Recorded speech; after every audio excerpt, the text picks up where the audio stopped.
Halo? Nah, mulai aja ya. Iya, Pak.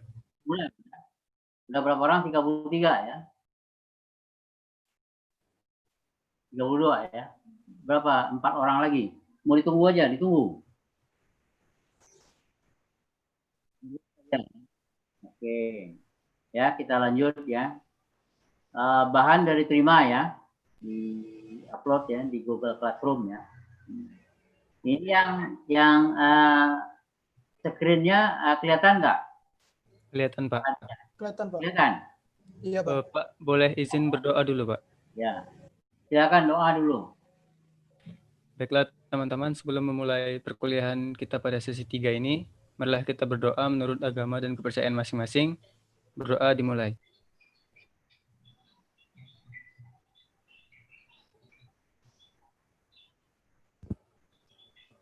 Berdoa selesai. Udah ya, Iqbal kita mulai aja ya.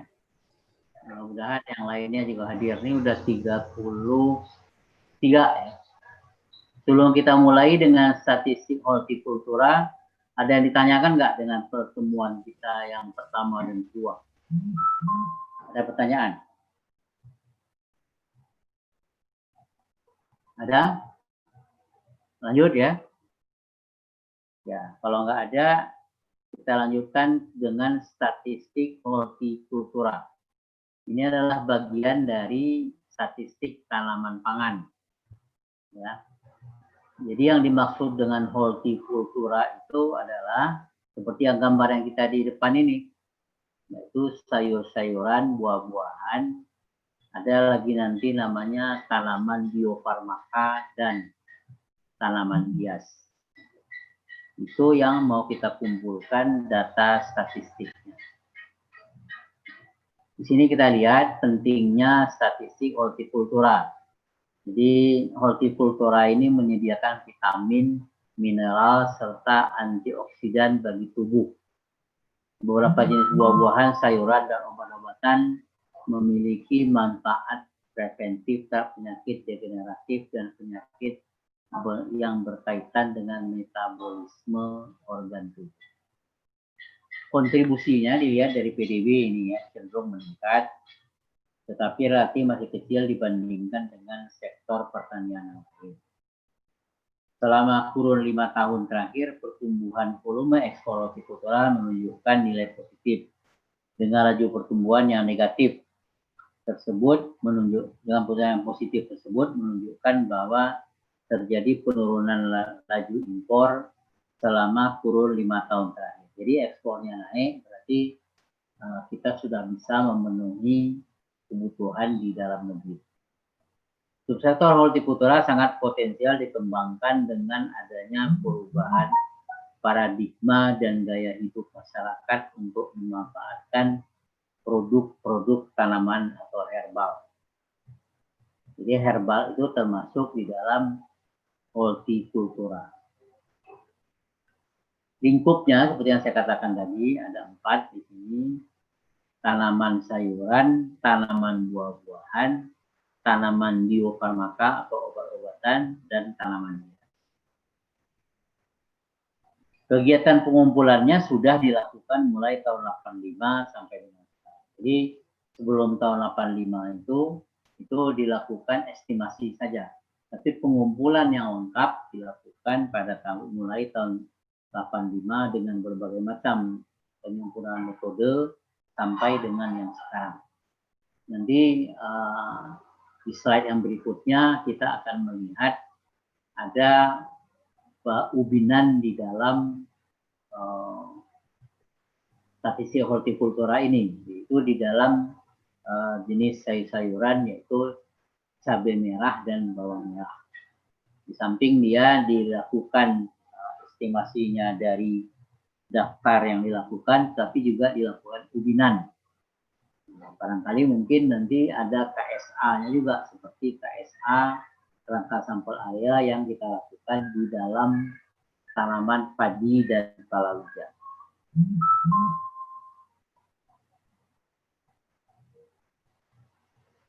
Manfaat penggunaan data hortikultura, dia bisa dipakai sebagai penyusunan neraca bahan makanan. Ini nanti kalau Anda kerja di Direktorat Analisis dan Pengembangan Statistik, itu ada namanya neraca bahan makanan, termasuk di dalamnya neraca statistik hortikultura. Bisa juga dipakai sebagai analisis keterkaitan ketersediaan pangan. Yang jelas dia adalah menyuplai data dalam penyusunan PDB dan PDRB sektor pertanian, khususnya subsektor hortikultura. Bisa juga dilihat sebagai analisis data inflasi, karena di dalam pengumpulan data hortikultura ini kita juga menanyakan berapa harga dari masing-masing jenis tanaman hortikultura. Dasar kebijakan mikro di subsektor hortikultura, jadi khusus untuk hortikultura. Cakupan kegiatan saintifik tanaman hortikultura, pengumpulan data buah-buahan, baik buah-buahan tahunan maupun buah-buahan semusim. Nanti kita lihat apa itu yang buah-buahan tahunan maupun yang semusim. Pengumpulan data sayuran, baik sayuran tahunan maupun sayuran semusim. Jadi sama ini ya, berpasang-pasangan buah-buahan dan sayuran. Pengumpulan data tanaman hias, pengumpulan data tanaman biofarmaka, pengumpulan data alat dan mesin pertanian hortikultura, jadi ALSIN dari hortikultura, data perbenihan hortikultura, struktur ongkos usaha hortikultura, dan pengumpulan produktivitas tanaman hortikultura yang strategis. Itu yang saya katakan tadi, khusus untuk bawang merah dan cabai. Cabai atau cabai? Cabai. Ya, bukan cabai-cabean ya. Jenis dokumennya ini standar saja, tidak perlu Anda hafal. Nanti kalau Anda bekerja di sini, SPH, SBS, jadi laporan survei pertanian hortikultura SBS, sayuran dan buah-buahan semusim. BST, buah-buahan sayuran tahunan. TBF, tanaman biofarmaka. TH, tanaman hias. ALSIN adalah alat dan mesin pertanian. BN adalah laporan perbenihan hortikultura. Ini jenis-jenis dokumen yang dipergunakan. Data yang dikumpulkan di dalam masing-masing jenis dokumen tadi itu ada 9 item yang setiap kuesioner tadi itu ya, yang khusus untuk SBH, SBS dan BST ini hampir sama. Pertama adalah luas tanaman akhir tahun atau bulan yang lalu. Luas panen habis atau dibongkar, luas panen belum habis, luas rusak yang puso tadi yang kita pelajari kemarin di tanaman pangan tidak berhasil atau puso, luas penanaman baru atau tambahan atau sisipan gitu ya. Luas tanaman akhir bulan. Produksi dipanen habis atau dibongkar, produksi belum habis, serta harga jual petani. Jadi di daftar SPS dan BST sama, ada 9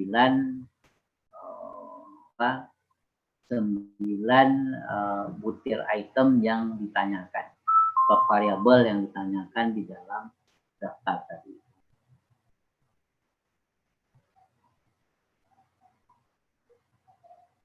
Sekarang biofarmaka juga hampir sama, ya ada 9 item tadi.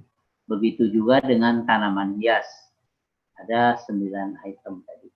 Bagaimana estimasinya nanti kita lihat bagaimana cara mengestimasi luas panen dan sementara yang daftar yang nomor 5 dan 6 yaitu mengenai alat dan mesin, itu jumlahnya baik dalam kondisi baik, rusak maupun total.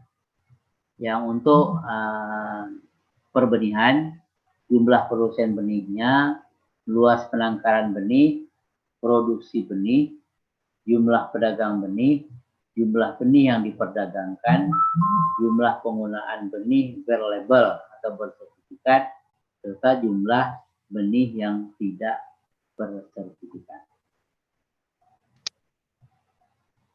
Ini landasan operasionalnya. pelaksanaan survei hortikultura ini adalah instruksi bersama Dirjen Tanaman Pangan KPPS tahun 72. Anda di mana itu tahun 72 ya? Undang-Undang Nomor 16 tentang Statistik, PP 51 tentang Statistik, dan kesepakatan bersama yang diperbarui pada tahun 2006 ya, antara Kementerian Pertanian dan BPS mengenai data entry dari survei ini. Organisasi lapangannya seperti ini, jadi ada dua, Kementerian Pertanian dan BPS.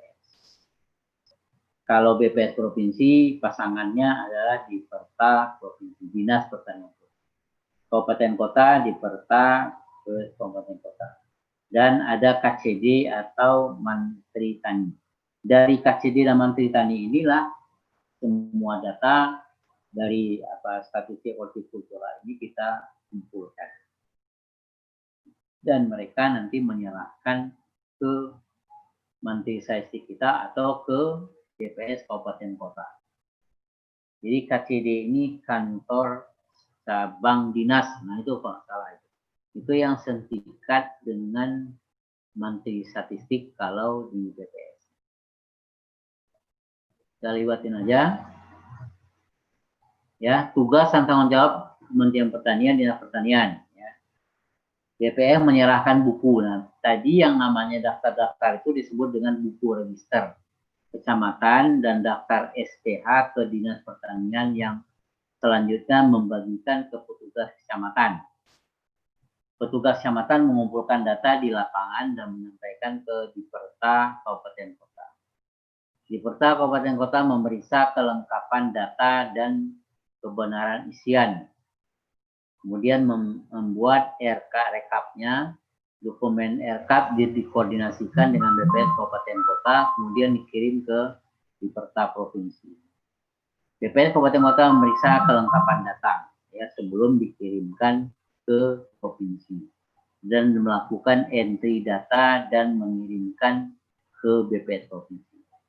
Diperta Provinsi memeriksa kelengkapan data dan melakukan validasi isian laporan RK SPH dan membuat RPSPH hasil RPSPH dikoordinasikan disinkronkan dengan BPS Provinsi untuk menyusun ASEM itu angka sementara ya dan atap atau angka tetap.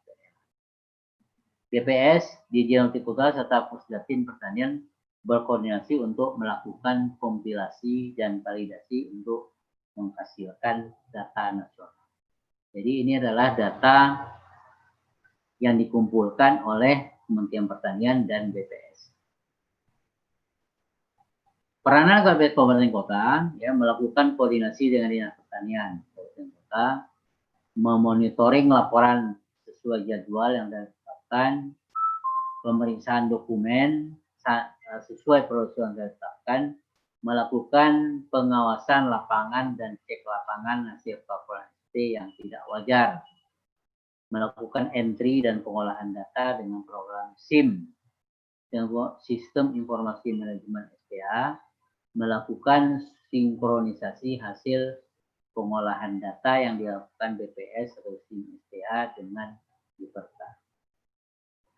Yang di bawah, kota yang di bawah itulah peranan Anda nanti sebagai seorang statistisi. Ya, Diperta sering sekali melakukan ralat data produksi ataupun luas panen. Ralat dilakukan harus dari ralat laporan SD kecamatan, bukan data rekap BPS Kabupaten Kota. Jadi intinya data tadi itu boleh diralat kalau di lapangannya ada perbaikan, bukan perbaikan di atas meja. Nah ini yang harus kita kawal nanti di dalam penyusunan statistik hortikultura. Ada pertanyaan sampai di sini?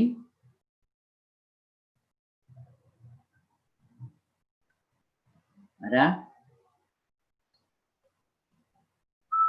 Kalau nggak ada kita lanjutkan ya. Ini daftar isiannya, ya, ini cakupan rekapitulasinya seperti yang tadi yang dilihat di mekanismenya di tingkat kabupaten kota, di tingkat provinsi. Terus cara penaksiran luas nih sekarang, ya. Kan kita kemarin sudah mengetahui bahwa untuk menaksir produksi tadi itu adalah luas panen dikalikan dengan produktivitas per hektar. Itu yang kita lakukan kemarin di padi dan palawija. Nah, di dalam hortikultura ini juga seperti itu. Ya. Cara penaksiran luas panen di statistik hortikultura. Informasi dari petani kelompok tani. Dan 2 laporan petani kelompok tani kepada kepala desa. Bisa juga kita melihat estimasi luas ini dari banyak benih yang digunakan. Sehingga kalau benihnya sekian, maka pasti luasnya sekian. Ini yang ya akan saling terkait antara benih dan luas. Begitu juga nanti kalau luasnya sekian, pasti benihnya sekian. Itu yang dapat kita lakukan. Contoh, 1 hektar cabai merah kita diperlukan 250 gram benih. Apabila jumlah benih cabai yang digunakan pada desa tersebut 2,5 kilo, maka perkiraan luas tanam cabai tersebut 2,5 kali 1000 gram dibagi 250 kali hektar, sehingga didapatkan angka 10 hektar. Itu kira-kira cara menaksir luas panen cabai tadi dengan mengetahui benihnya 2,5 kg. Yang kedua, penanaman sansevieria per meter persegi dibutuhkan 9 benih tanaman. Jarak tanamannya 30 kali 30. Apabila benih yang digunakan pada satu wilayah sebanyak 5.400 benih tanaman, maka perkiraan luas tanaman sansevieria ini adalah sebesar 5.400 bagi 9 kali meter persegi, sehingga didapatkan 600 meter. Ini hitungan-hitungan yang sederhana saja, tapi sangat menentukan sekali di dalam keakuratan data pengisian luas panen di statistik hortikultura. Dilanjutkan dengan area estimate. Ini juga ada area estimate, kemarin di padi dan palawija juga ada perkiraan lapangan berdasarkan luas baku. Nah, yang paling penting adalah bakunya tadi ini. Ya, berapa luas baku dari statistik hortikultura yang dicatat. Ya. Berdasarkan pengamatan lapang yang dilakukan oleh mantri tani atau petugas pengumpul data dengan syarat bahwa yang melakukan taksiran sudah berpengalaman. Sumber informasi lain yaitu selain dari yang 1, 2, 3, 4 tadi, itu bisa dari pedagang, perangkai bunga, asosiasi, koperasi, PKK, Posyandu, UPGK, Balai Benih Hortikultura, dan pihak-pihak eksternal lainnya yang terkait dengan hortikultura.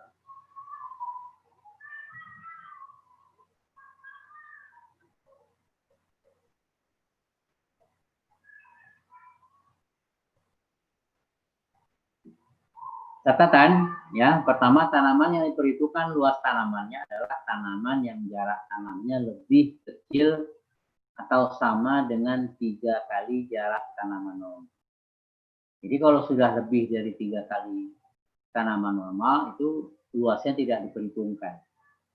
Untuk tanaman hias dan tanaman biofarmaka ditanam di pekarangan dan memenuhi persyaratan tersebut, luas tanamnya tetap dimasukkan apabila diusahakan secara komersil. Ini ya, masalah komersil dan tidaknya tadi ini tentunya dia diperdagangkan apa tidak. Tapi kalau hanya hobi saja itu tidak catat di sini sebagai produksi. Cara menghitung luas tanaman campuran misalnya. Kan hortikultura ini bisa dicampur-campur itu antara sayur-sayuran dan buah-buahan. Perkiraan luas tanaman campuran menurut luas bidang yang ditanam tanpa memandang apakah jarak antar tanaman tersebut normal atau tidak, asal tidak terlalu lebar. Bila jarak melintang lebih 3 kali 3 dan jarak tanaman normal, maka tanaman tersebut dianggap tidak ada dan luasnya tidak perlu dilaporkan. Bukan perkiraan berapa bagian yang ditanam tangan. Jadi yang penting adalah syaratnya dia itu ada tanamannya, jarak tanamnya lebih kecil dari 3 kali normal tadi. Baru dia dianggap ada luas panen, luas tanam. Contoh, ini ada campuran tanaman bawang daun dan tomat. Bawang daunnya ditanam dengan jarak normal, sedangkan tomat ditanam melebihi 3 kali normal. Maka yang dilaporkan adalah tanaman bawang seluas 1 hektar dan luas tanaman tomat tidak dilaporkan. Karena tomat tadi ditanam melebihi 3 kali jarak.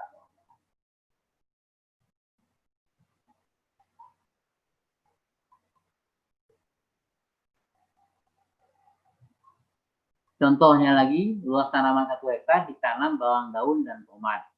Kedua tanaman ditanam dengan jarak tanam normal. Maka dilaporkan adalah luas tanaman bawang daun dan tomat masing-masing seluas 1 hektar.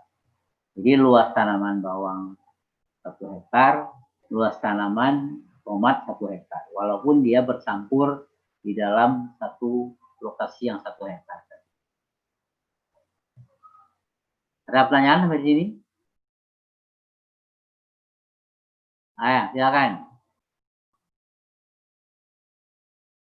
Yang mana? Yang tanaman hias tadi itu kalau yang dijual saja. Kalau yang ditanam di rumah, kalau di rumahnya itu dijual, di tradable, nah itu dicatat. Tapi kalau dia hanya hobi saja, dia dicatat.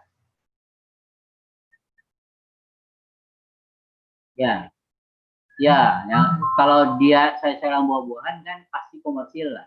Tapi kalau yang ditanam di pekarangan, dia ditanya nih, pekarangannya untuk konsumsi sendiri ya, itu nggak dicatat. Ya, nah itu. Ya, nah, sama dengan yang campuran tadi itu. Dia jarak tanamnya itu normal apa enggak? Nah, itu nanti ditanyakan ke yang punya hidroponik tadi itu. Kan dia ada syarat-syaratnya di hidroponik. Walaupun dia bercampur kan di dalamnya. Nah, itu ditanyakan nanti. Kalau memang memenuhi syarat itu dicatat.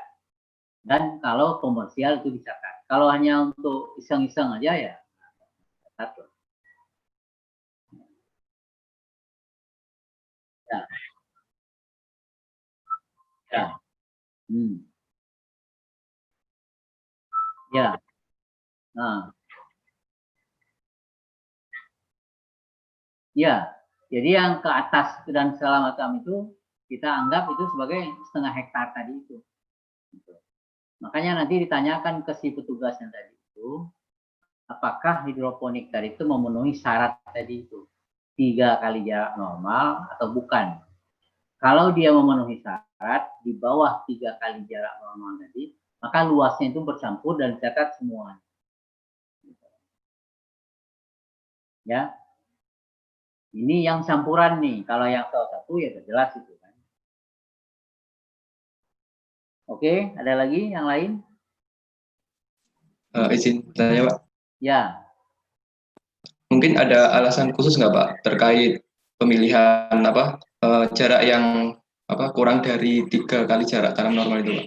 Nah, ada, itu adalah kesepakatan saja, kesepakatan dari para ahli hortikultura tadi. Jadi kalau memang tomat tadi itu ditanam di tanah yang 1 hektar dengan jarang-jarang, itu dianggap luas panennya nggak ada, luas tanamnya nggak ada. Tapi hasilnya ada. Pasti hasilnya di bawah luas tanam yang normal tadi. Itu maksudnya barangkali. Ada lagi yang lain?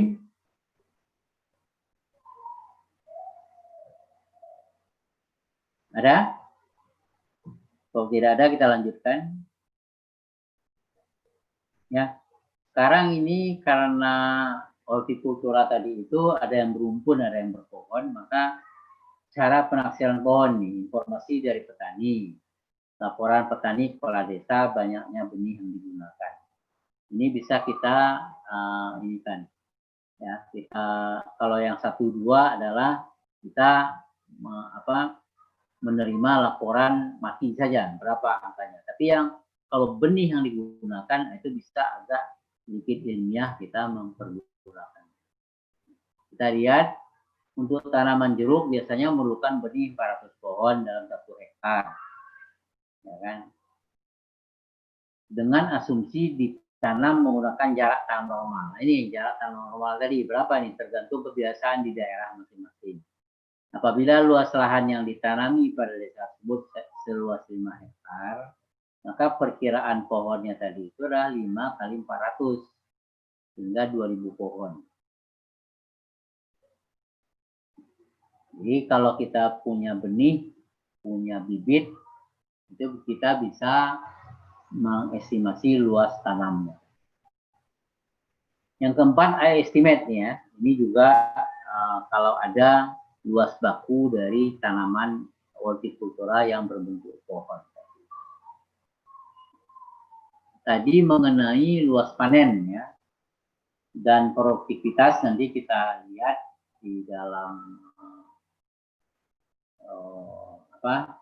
di dalam yang khusus cabai merah dan bawang itu ada ubinannya, kalau yang lain tidak ada. Jadi menaksir produksi itu bisa dari luas panen dan produktivitasnya. Petugas dapat menanyakan langsung kepada petani yang telah menjual hasil panennya pada periode. Bisa juga dari laporan petani kepada kepala desa. Luas panen dan informasi rata-rata produksi. Produksi dapat diperkirakan berdasarkan luas panen dan informasi rata-rata produksi di wilayah tersebut. Apabila luas panen pada wilayah tersebut adalah 10 hektar, dengan rata-rata produksi cabai merah untuk setiap hektarnya pada wilayah tersebut adalah 85 kuintal. Maka perkiraan produksi pada desa tersebut adalah 85 kuintal kali 10. Jadi 850 kuintal. Jadi harus ada rata-ratanya dan luas panen. Contoh green screen house, house penanaman anggrek nih ya, yang 1000 meter persegi adalah 650 meter. Sedangkan rata-rata jumlah tanaman per meter persegi adalah 25 tanaman, sehingga untuk 650 meter persegi adalah 650 kali 25 sama dengan 16.200 tanaman anggrek tadi itu. Apabila konversi per pohon atau per tanaman rantai TD 2 tangkai, maka produksinya adalah 16.250 kali 2 tangkai sama dengan 32.500. Itu estimasi-estimasi hitungan-hitungan sederhana di dalam menaksir produksi ya, yaitu dengan mengawinkan atau mengalihkan luas panen dan produktivitas. Bisa juga dari metode yang paling lemah ini, yaitu estimate ya. Asal luas bakunya ada, jarak tanam dan jumlah tanam. Metode ini dilakukan dengan cara perkiraan berdasarkan pencatatan yang dilakukan oleh pegawai petugas desa dengan syarat bahwa yang melakukan sudah selesai. Informasi lain yaitu dari hilir misalnya, berapa pedagangnya, berapa asosiasi, dan berapa koperasi yang mengenai hortikultura. Oke, ada pertanyaan Mbak di sini?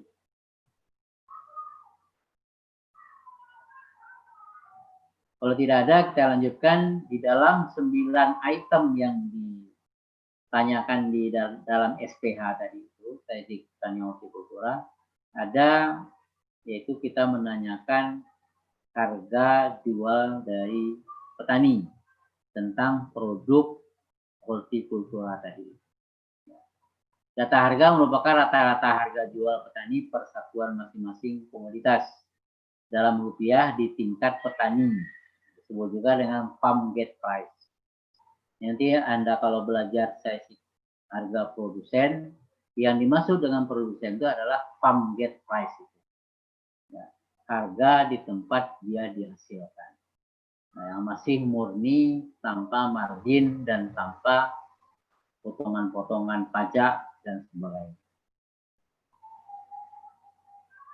Contoh, suatu wilayah kecamatan dapat jenis durian misalnya di Lampung, durian petro ke Lampung. Harga jualnya berbeda, 15.000 dan 3.000. Yang satu diperkirakan petro 3 kilo, sementara Lampung diperkirakan 1,5 kilo per kilo.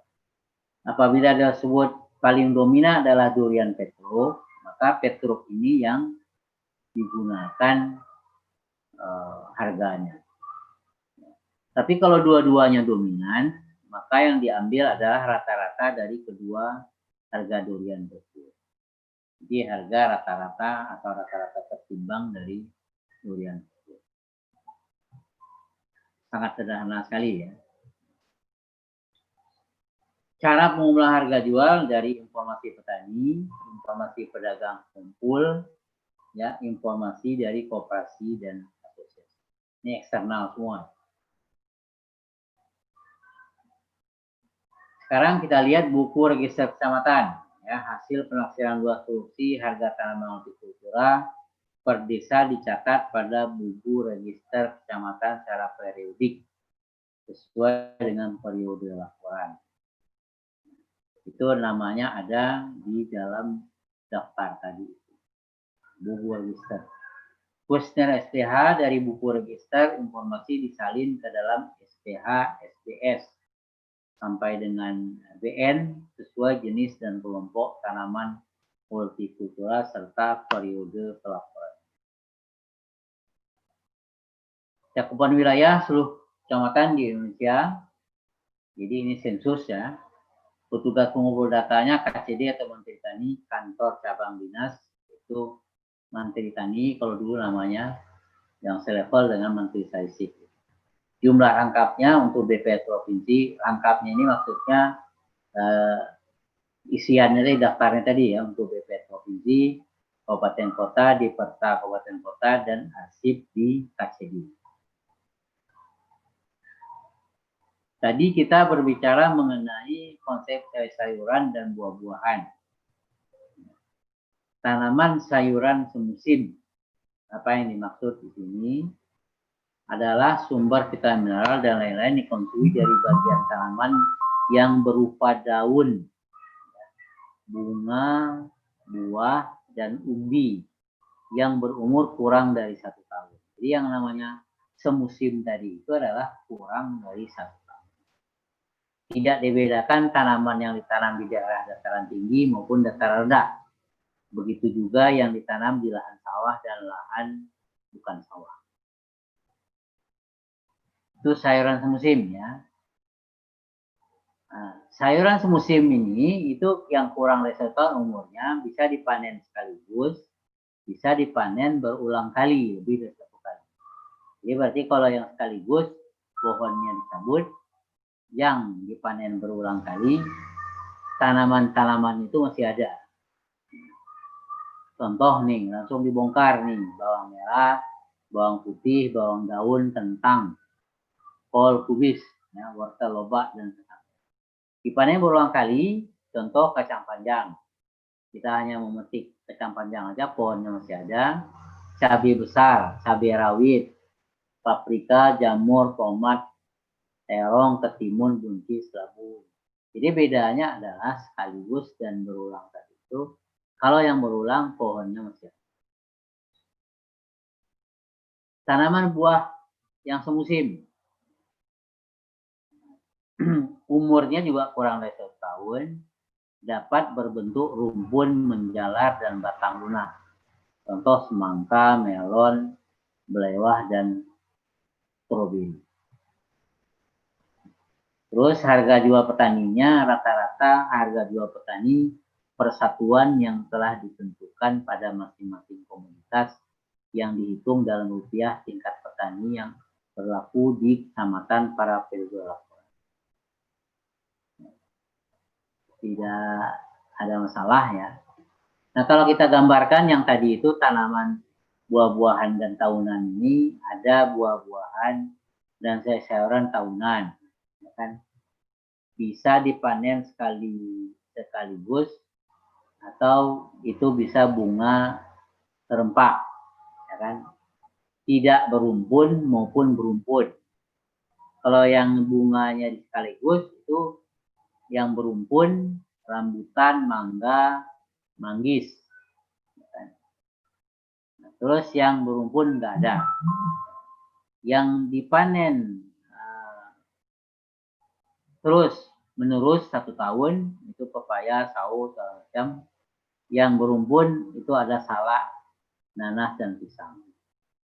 Dipanen terus secara satu musim, alpukat, durian. Inilah yang diceritakan tadi yang di tanaman buah-buahan tahunan semusim dan bisa dipanen sekaligus dan tidak berumpun maupun berumpun. Ada tanaman tahunan yaitu melinjo, petai, dan jengkol. Ini kan dia berupa pohon. Dia tahunan lah, kan nggak ditebang pohonnya. Ada istilah tanaman produktif nih, ya. Tanaman buah-buahan sayuran yang sudah pernah memberikan hasil pada triwulan laporan, walaupun pada periode laporan sedang tidak menghasilkan, akan tetapi masih dapat diharapkan hasilnya pada periode berikutnya. Nah, itu yang produktif ya. Ada tanaman produktif yang menghasilkan, artinya sama dengan yang produktif dan dia dipanen terus-menerus. Tanaman sayuran yang pada triwulan bersangkutan dipetik hasilnya dipanen. Dengan demikian tanaman produktif menghasilkan tidak termasuk tanaman yang belum dipetik hasilnya karena masih muda atau sedang berbuah. Jadi ada tanaman produktif yang menghasilkan. Cakupan pengumpulan data tanaman biofarmaka ya adalah pada usaha budidaya yang mempunyai tujuan komersil. Jika sebagian seluruh hadirnya untuk dijual. Jadi yang dibudidayakan nanti diusahakan dan komersil. Artinya dia diharapkan untuk dijual. Tanaman biofarmaka, ya, obat-obatan, kosmetik, dan kesehatan yang dikonsumsi digunakan dari bagian-bagian tanaman. Ada daunnya, ada batangnya, ada bunganya, ada buah, ada umbi atau rimpang, ataupun akar. Tanaman biofarmaka dibedakan 2 kelompok, yaitu rimpang. Ini artinya yang punya akar tadi ya. Seperti jahe, laos lengkuas ya, bukan Kamboja ya. Laos, lengkuas, kencur, kunyit, lempuyang, temulawak, temu kunci, temu ireng, dan gelingo atau deringo. Yang tidak punya akar yaitu kapulaga, mengkudu, mahkota dewa, ya, keji beling apa namanya, sambiloto, dan lidah buaya. Ini di dalam data SPH, data biofarmaka. Cakupannya ya, tanaman hias adalah pada usaha budidaya yang mempunyai tujuan komersial, sama dengan biofarmaka. Jadi misalnya kalau ada orang yang tidak dijual ke komersil ya, itu tidak dicatat di dalam produksi. Tanaman hias mempunyai nilai keindahan karena bentuk tanaman, warna, dan bentuk daun, tajuk maupun bentuk pohon atau batang, warna, keharuman, bunga, sering digunakan sebagai penghias pekarangan. Ini di dalam daftar SPH TH tanaman hias. Yang alsin ya, itu adalah alat budidaya, alat mesin yang pertanian panen atau pasca panen, alat mesin yang pertanian pengolahan, itu dimasukkan ke dalam SPH alsin.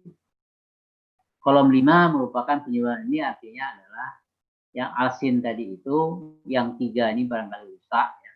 Yang 4 ini yang bagus, maka jumlah dari 3 dan 4 tadi adalah total dari alat mesin pertanian yang dipergunakan, baik rusak dan tidak. Sekarang benih, ya, benih sama dengan yang kita lakukan di padi dan palawija. Ya. Jika lebih dari 1 jenis tanaman, maka dihitung untuk setiap jenis tanaman. Dan pedagangnya, perorangan atau badan hukum juga Kalau dia lebih dari satu orang dicatat. Gitu. Jika menjual lebih dari satu jenis tanaman, maka dihitung pada masing-masing jenis tanaman.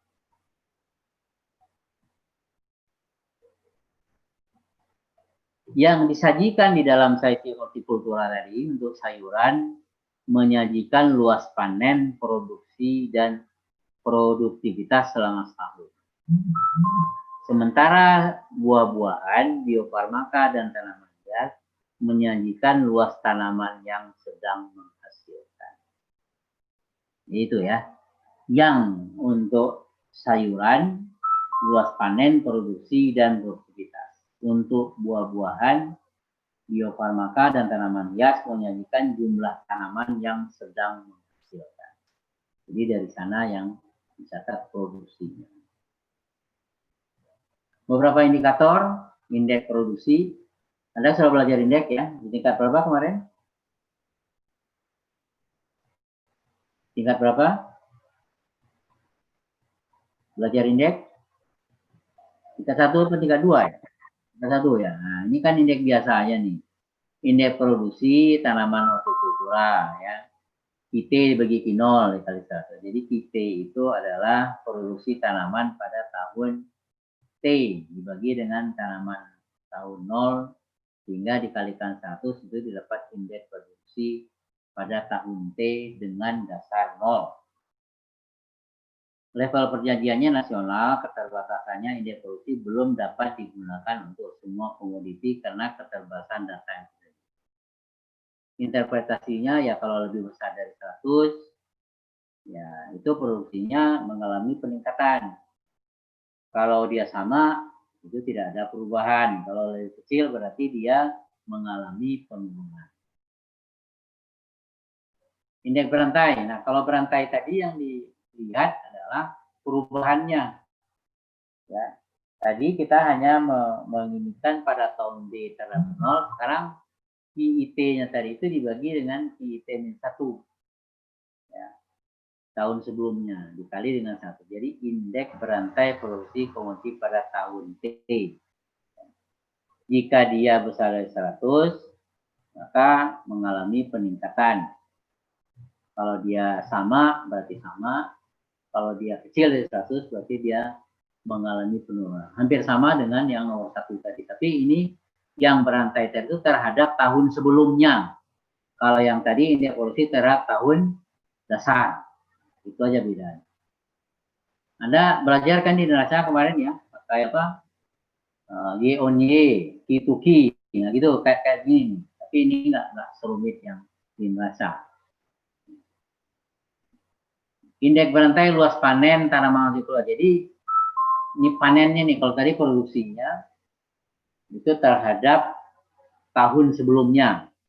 Ya, itu indeks berantai luas panen. Sama namanya pertumbuhan perusahaan hortikultura. Nah, ini perusahaan yang dilihat nih. Ya, indeks berantai dari perusahaannya yaitu di tahun T dibandingkan dengan tahun T-1. Interpretasinya sama. Jumlah pekerja sekarang, ya rata-rata pekerja berarti banyak pekerja dibagi dengan banyak perusahaan. Produktivitas, yaitu produksi dibagi dengan luas, ya, luas panen.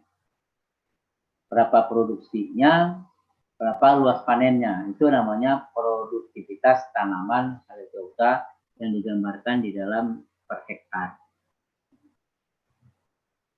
Yang yang kita pergunakan sebagai estimasi dari produksi tadi. Masih ada habis ya? Ada pertanyaan sampai di sini sebelum kita pindah ke produktivitas hortikultura bawang merah dan cabai? Ada pertanyaan? Ada? Lanjut ya. Oke. Oke, Pak. Ada pertanyaan? Silakan. Nggak ada, Pak. Nggak ada. Lanjut ya. Iya, Pak. Oke.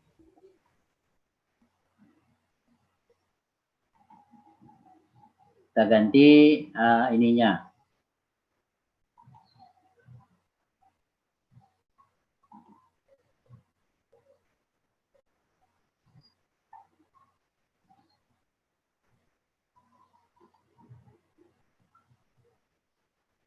Kelihatan? Kelihatan slide-nya? Kelihatan, Pak. Ya, ya. Nah, jadi ada perkembangan mengenai penghitungan produktivitas hortikultura khusus bawang merah dan cabai merah. Kenapa? Karena cabai merah dan bawang merah ini dianggap sebagai komoditas strategis dan selalu diributkan di dalam penghitungan angka inflasi. Kalau tadi diukur secara rata-rata, sekarang dia diukur sendiri, yaitu dengan mengadakan ubinan tentang bawang merah dan cabai merah. Hal ini dimulai pada tahun 2013. Jadi 2013 sampai sekarang ini untuk menghitung produksi bawang merah dan cabai merah itu adalah luas panen dikalikan produktivitas hortikultura bawang merah dan cabai merah yang berdasarkan ubinan. Sebelumnya kan pakai SPH tadi itu. Nah, jauh sebelum 2013 ini itu sudah dilakukan studi-studi ya mengenai ubinan dari bawang merah dan cabai merah. Jadi ada perbaikan metode pelaporan pengukuran langsung produktivitas tanaman hortikultura perlu dilakukan dengan meningkatkan akurasitas. Kalau tadi dihitung secara tidak langsung, sekarang dia dipersamakan dengan padi dan palawija, jagung dan sebagainya. Jadi ada perbaikan dari metodologi. Nah, latar belakangnya pelaksanaan surveinya ya itu sudah dimulai tahun 2007 ya dengan segala macam aspek-aspeknya. Itu bisa Anda baca nanti dari 2007, 2008, 2009 sampai dia diberlakukan pada tahun 2013 hingga tahun 2013 sudah dianggap bisa diberlakukan. Yang paling penting di sini adalah mengoreksi range produktivitas SPH. Kemarin kalau kita lakukan dengan daftar SPH tadi itu, range-nya tadi itu jauh gitu. Ya.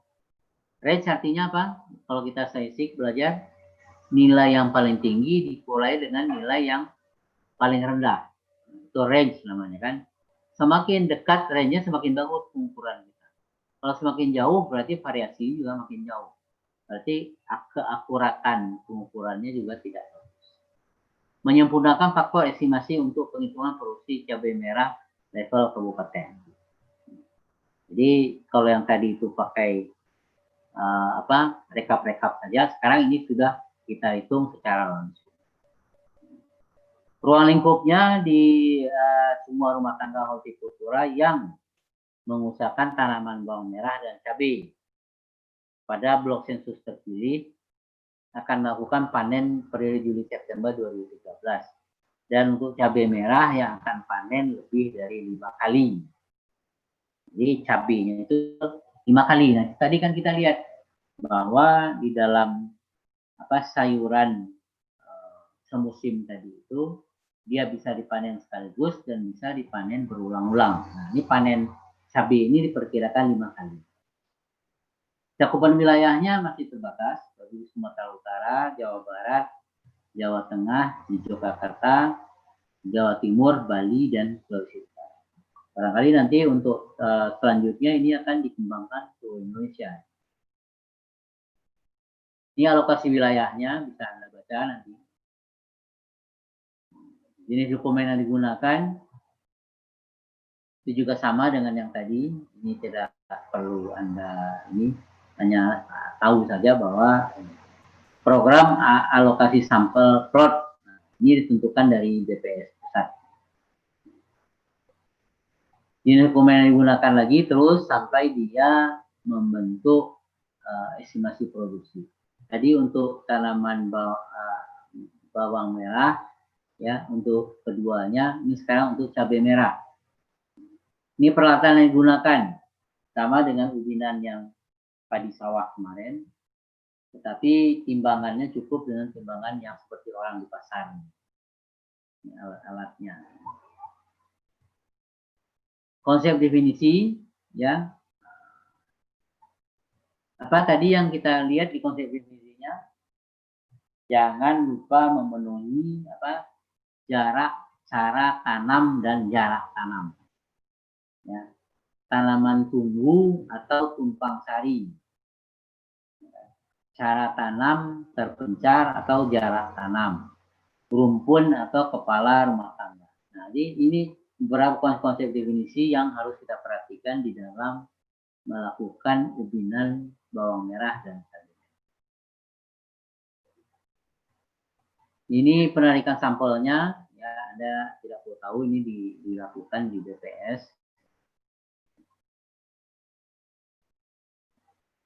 Metode pengukuran sampel produktivitas, ya, itu yang paling penting di sini adalah tadi cabenya 5 kali, ya, yang bawang merahnya 1 kali. Ini daftarnya. Kunjungan kelima melakukan ini, ya. Terus menentukan titik key. Nah, ini sama persis dengan yang di ubinan padi. Kan ada barat, timur, utara, dan segala macam. Ini kita lihat. Ya. Ini adalah sama dengan yang tadi. Nah, yang paling penting adalah menentukan plot. Ambil sampel sebanyak 25 rumpun tanaman. Tentukan 5 rumpun tanaman searah. Ini, ya. Jadi 25 kali 25 rumpun untuk cabai merah dan bawang. Sehingga didapatkan plot untuk ubinan dari bawang merah dan cabai merah. Mengukur hasil produktivitasnya, ya kan? Itu sama dengan tadi ditimbang gitu, ya.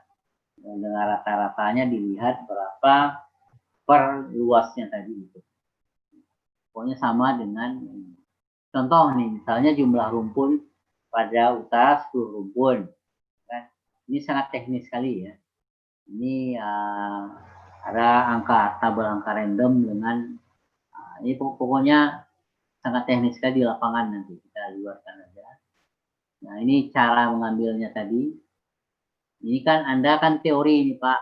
Kalau di lapangan kan nggak bisa lurus-lurus ini. Nah, ini nanti adalah modifikasi sedikit di dalam menentukan. Ini tata cara pengisian. Ini kuesioner. Anda nanti kalau ikut jadi petugas, maka kuesioner inilah yang akan diisi. Ya. Sampai dengan semua kuesioner. Terus ini pengolahan dan pelaporan. Ini adalah arus dokumen di mana. Nah, yang paling penting ini nih bagi Anda sebagai seorang statistisi. Hasil pengukuran produktivitas. Tadi kan uji cobanya sudah mulai tahun 2007 sampai 2013. Kan? 2013 sudah langsung dicoba, dipakai datanya, tapi 2008, 2010, 2011 sama 2012. Untuk bawang merah kita lihat 2010 147, 2011 308. Ini 2012 turun lagi. Berapa range-nya kira-kira? Yang tinggi dikurangi dengan yang rendah. Berapa itu? Ya dari jarak 150 lah. Sementara cabai 2008 312, 2010 217, 2011 219, 2012 221, sehingga range-nya tadi itu yang paling tinggi yang mana? 312 dikurangi dengan ya dari 2 sampai 100. Ya. Satuan kuintal per hektar per siklus tanam. Nah, inilah yang harus kita lihat. Semakin range-nya tadi ini semakin kecil, maka pengukuran produktivitas kita tadi itu semakin bagus. Kalau range-nya semakin besar, itu juga tidak. Inilah yang pengembangan dari hortikultura yang mendasar, yaitu untuk tanaman bawang merah dan cabai merah diukur berdasarkan ubinan produktivitas bawang merah dan cabai merah dikalikan dengan luas panen. Sementara yang lain-lainnya dihitung secara tidak langsung, itu dari luas panen dan rata-rata produktivitas yang ada di dalam daftar SPH. Oke, sampai di sini. Ada pertanyaan? Ada? Ada? Iqbal mana? Iqbal masih ada? Ada terus ya. Oke, ada pertanyaan? Kalau tidak ada, hortikultura ini memang ringan sekali. Jadi yang di tanaman pangan ini yang paling primadonanya adalah padi dan palawija. Ya, nanti hortikultura ada semakin menurun. Nanti di perkebunan, nah itu juga semakin menurun karena datanya semakin susah. Oke, ada pertanyaan? Kalau tidak ada, udah sejam kita ya, Iqbal ya. Sejam ya, sejam kita. Nanti pada hari Rabu tanggal 23 itu kan ada seminar official statistik ya. Iya, Iqbal. Ya, nah itu kita ganti pada hari Senin ya. Sudah terima belum jadwal penggantinya? Sudah, Pak. Sudah ya. Nah, jadi nanti jangan lupa hari Senin sesi 2 ya. Iya, Pak. Ya, nah, dengan bahan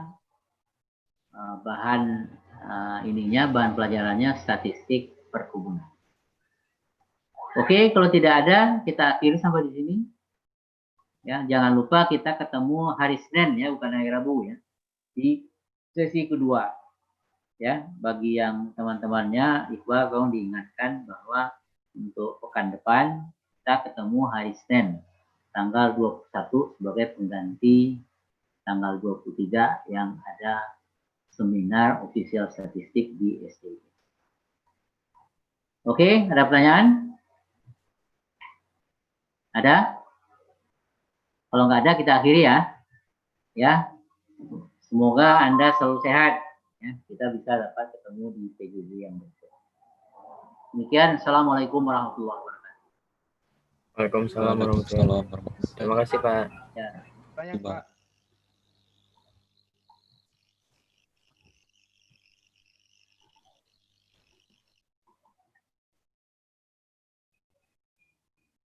Apa Iqbal?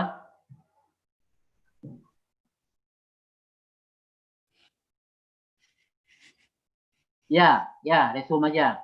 Nah, ya, kenapa Iqbal? Ada masalah? Enggak, ya. Saya nggak mengasihkan PR kok, ya. Hanya resume aja. Yuk. Iqbal, kamu Wow. Mantap, Bal. kamu tidak menyadari situasi, Bal. Bapaknya masih ada. Makanya zoom Lihat. gedein, coy. Lihat dulu, Bapak. Jangan sambil bikin resume.